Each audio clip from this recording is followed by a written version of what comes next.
Assalamualaikum warahmatullahi wabarakatuh. Kami dari kelompok 1 akan menjelaskan mengenai engineering wood dan beberapa jenisnya. Nah, kalian bingung tidak sih apa itu engineering wood? Engineering wood atau kayu rekayasa adalah material produk kayu yang dibuat dengan merekatkan lapisan veneer kayu asli di atas inti plywood atau partikel kayu lainnya dengan menggunakan tekanan dan suhu yang tinggi. Struktur ini dirancang agar lebih stabil, tahan akan perubahan suhu dan kelembapan, serta tidak mudah melengkung dibandingkan kayu solid. Nah, jadi di sini saya akan menjelaskan mengenai apa itu plywood. Nah, jadi plywood atau kayu lapis atau yang biasa kita kenal dengan triplex adalah produk papan olahan kayu yang terbuat dari beberapa lapisan veneer kayu yang direkatkan dengan tekanan tinggi. Nah, biasanya dalam jumlah ganjil untuk stabilitas. Nah, material ini sangat populer karena kuat, fleksibel, dan tahan akan susut atau muai, dan sering juga digunakan dalam furniture maupun konstruksi loh. Nah, adapun karakteristik utama dari plywood ini, yang pertama dari strukturnya. Terbuat dari lapisan tipis atau veneer yang disusun bersilangan 90 derajat. Yang kedua, ketebalannya. Umumnya bervariasi dari 6 mm hingga 24 mm. Yang ketiga, segi kekuatan. Plywood ini sangat stabil dan tidak mudah retak ataupun bengkok dibandingkan kayu solid lainnya. Yang terakhir adalah jenisnya. Nah, plywood ini terdapat dua jenis yang lunak atau softwood dan jenis yang keras atau hardwood. Nah, kelebihan dari plywood ini adalah ringan namun kuat, tahan terhadap kelembapan, serta mudah didapat, dan juga harganya terjangkau loh. Nah, adapun kelemahan dari plywood ini, yaitu kurang tahan terhadap paparan air langsung, khususnya jenis standar, dan rentan terhadap rayap. Adapun penggunaan utama dari plywood ini. Dalam furniture, ini digunakan untuk pembuatan lemari, meja, kursi, dan kitchen set. Dan untuk konstruksi, biasa digunakan untuk atap, lantai, dinding, dan lain sebagainya. Nah, di Indonesia pada umumnya plywood menggunakan bahan kayu sengon untuk inti yang ringan dan meranti untuk lapisan yang berkualitas tinggi. Nah, adapun proses pembuatan kayu plywood melibatkan pengupasan kayu gelondong menjadi lapisan tipis, pengeringan, pelapisan lem, penyusunan bersilangan, dan pengepresan suhu tinggi untuk menciptakan panel yang kuat dan stabil. Melanjutkan menarik dari Fauzia, selain itu ada material kayu yang sering banget kita temui pada furniture modern, namun mungkin kita belum kenal lebih dalam, yaitu medium density fiberboard. Material satu ini sering dibilang sebagai jalan tengah yang cerdas antara kualitas dan harga. Tapi apa sih yang bikin beda papan ini dari kayu biasa? Yuk kita bedah sama-sama. Jadi, medium density fiberboard adalah papan kayu olahan yang lahir dari perpaduan serat kayu halus dan perekat resin yang dipadatkan dengan tekanan serta suhu yang sangat tinggi. Yang hasilnya adalah sebuah papan dengan kepadatan menengah yang posisinya di atas particle board namun masih di bawah kayu solid. Nah, secara fisiknya kita akan menemukan suatu struktur yang sangat padat, halus, seragam, tanpa rongga kasar sedikit pun. Nah, selanjutnya membahas kualitas MDF nih. Sebenarnya MDF ini kualitasnya ditentukan sejak awal proses pembuatan.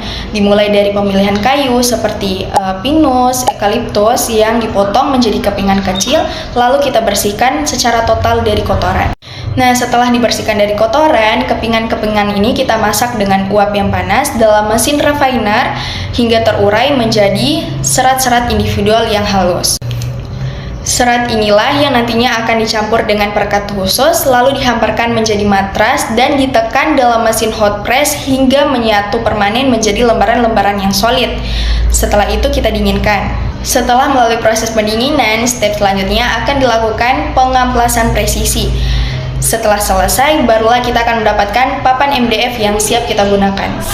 Lalu, membahas kembali sebutan material ini sebagai jalan tengah yang cerdas antara kualitas dan harga, MDF juga ternyata menawarkan solusi ekonomis karena memanfaatkan sisa-sisa kayu. Namun, dia juga menghasilkan kualitas yang sangat luar biasa, bahkan ia bisa awet hingga 14 tahun jika kita rawat dengan baik dan benar. Karena strukturnya yang padat, stabil, dan tidak mudah melengkung dan lebih tahan terhadap retakan daripada kayu yang asli. Menariknya lagi, campuran kimia seperti reksin dan wax pada material ini membuat material ini tidak mudah digerogoti oleh rayap. Selain membahas kualitas MDF, ternyata MDF juga memiliki sisi kelemahan, yaitu lemah terhadap air dan kelembapan tinggi yang bisa membuat membekak dan bergelombang. Selain itu, karena karakternya yang padat dan keras, pemasangan sekrup dan paku itu harus dilakukan secara hati-hati, mencegah agar papannya tidak pecah. Terakhir, ada isu emisi gas formaldehida dari perekatnya. Namun tenang saja, isu ini bisa diatasi dengan solusi sederhana dengan cara memberikan lapisan laminasi dan cat pelindung. Nah, lapisan ini tidak hanya memberikan tampilan yang cantik, namun ia juga memberikan perlindungan dari kontak langsung material dengan air. Sebagai kesimpulan, MDF ini tetap menjadi opsi yang cerdas dan terus berkembang. Jika membutuhkan ketahanan ekstra terhadap lembab, sekarang sudah tersedia varian MDF yang hijau atau HMR. Ada juga MDF merah yang tahan api, hingga MDF untuk kekuatan yang lebih ekstrim. Dengan segala kelebihan dan inovasi yang ditawarkan, tidak heran jika MDF ini tetap menjadi pilihan utama untuk menciptakan furniture yang estetik namun tetap ramah di kantong. Sekian, terima kasih. Saya akan menjelaskan apa itu particle board atau papan partikel. Particle board adalah papan kayu rekayasa yang dibuat oleh serbuk atau partikel kayu kecil yang direkatkan menggunakan resin, lalu dipres menjadi lembaran papan. Selanjutnya kita masuk ke bahan penyusun dan karakteristik particle board. Untuk bahan penyusun sendiri ada dua, yang pertama adalah serbuk atau partikel kayu dan yang kedua adalah resin. Kalau untuk karakteristik sendiri ada tiga, yaitu yang pertama struktur acak atau tidak berarah, yang kedua kekuatan lebih rendah dari OSB dan polywood, dan yang ketiga cocok untuk interior. Adapun kekurangan dan kelebihan dari particle board.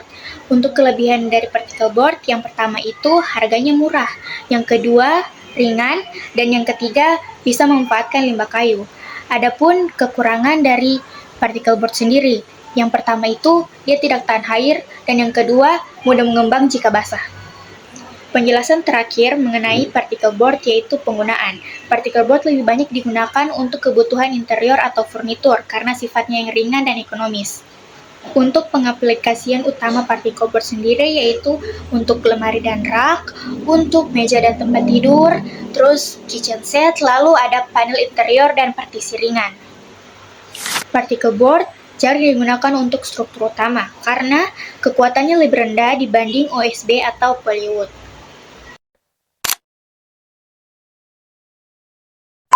Pada kesempatan kali ini saya akan menjelaskan materi saya yaitu tentang bulam.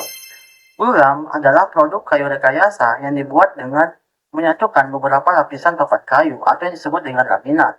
Menggunakan perekat struktural yang sangat kuat, berbeda dengan kayu solid. Serat-serat pada setiap lapisan bulam disusun sejajar dengan panjang balok. Teknologi ini memungkinkan pembuatan komponen kayu dengan dimensi yang jauh lebih besar dan panjang dibandingkan pohon aslinya. Berikut adalah poin-poin penting utama untuk memahaminya.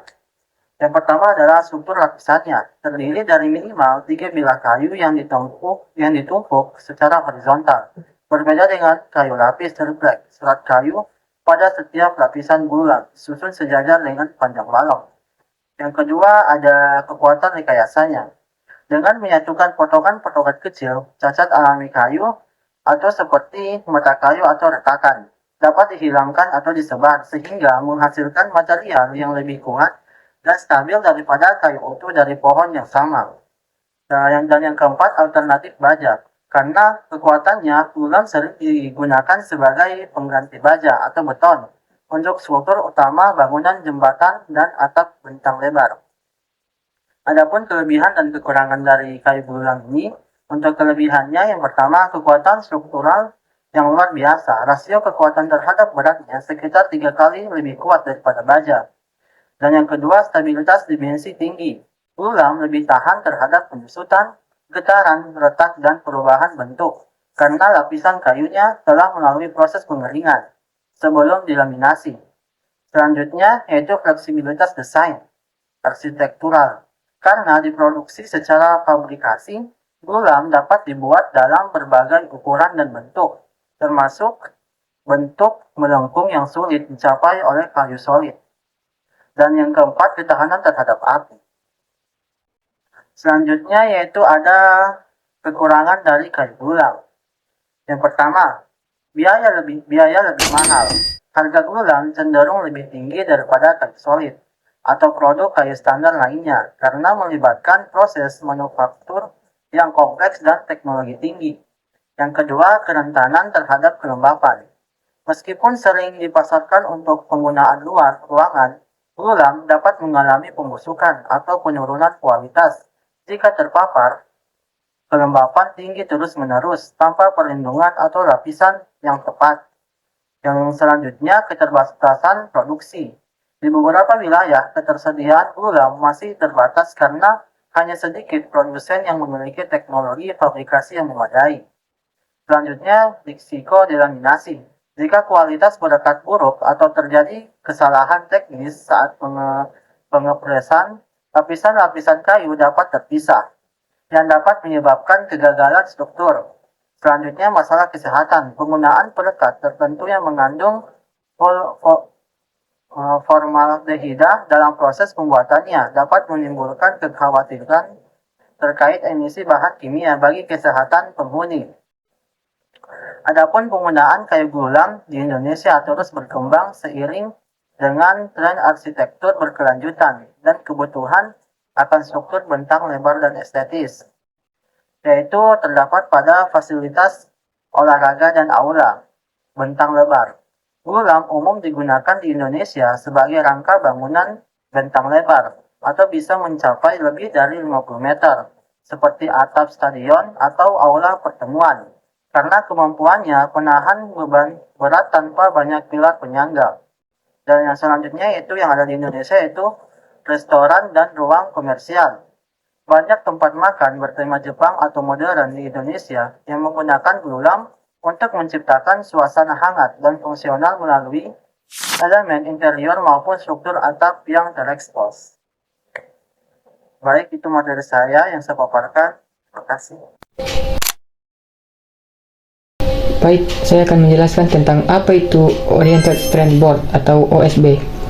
Jadi, OSB itu adalah papan kayu rekayasa yang disusun berarah, direkatkan dengan resin, lalu dipres pada tekanan dan suhu tinggi sehingga menjadi panel struktural yang kuat. Bahan penyusun OSB terdiri dari serpihan kayu yang biasanya berasal dari pohon aspen, pinus, atau poplar. Kemudian ada resin sintetis, dan yang terakhir ada lapisan lilin. Karakteristik OSB sendiri seperti permukaannya yang terlihat kasar, kuat secara struktural, dan stabil karena susunannya berarah. OSB memiliki kelebihan dan kekurangannya masing-masing. Kelebihannya adalah harganya lebih murah, ramah lingkungan, dan kuat untuk konstruksi.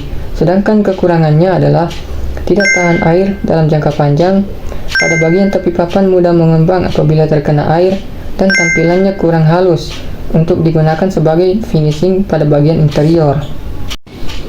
OSB banyak digunakan dalam konstruksi bangunan karena kekuatan dan efisiensinya. Pengaplikasian utamanya itu seperti selubung dinding, alas atap, dan lantai dasar.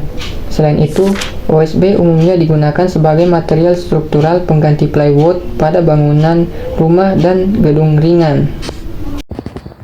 Terima kasih atas kesempatannya. Perkenalkan, nama saya Reski Eka Saputra Beleli dengan NIM F1124034. Di sini saya akan menjelaskan tentang HDF atau High Density Fiberboard. HDF adalah papan kayu rekayasa dengan kepadatan tinggi yang dibuat dari serat kayu yang diproses dengan tekanan dan suhu sangat tinggi. HDF memiliki bahan penyusun, yaitu serat kayu halus, resin sintetis, bahan pengeras atau sedikit wax. Sedangkan HDF juga memiliki karakteristik, contohnya itu sangat padat dan keras, permukaan halus, stabil, dan homogen. HDF juga pasti memiliki kelebihan dan kekurangan. Kelebihannya itu, yang pertama lebih kuat dari MDF, yang kedua tidak mudah penyok, yang ketiga presisi saat dipotong. Sedangkan kekurangan dari HDF yaitu rentan terhadap air, lebih berat, dan harganya tentu pasti lebih mahal. HDF juga pasti berguna bagi kehidupan sehari-hari. Contohnya itu pada lantai laminasi, panel atau kulit pintu, dasar laci dan belakang lemari, serta papan tulis. HDF tidak disarankan untuk penggunaan luar ruangan karena rentan terhadap air. Demikian penjelasan tentang HDF. Saya ucapkan terima kasih.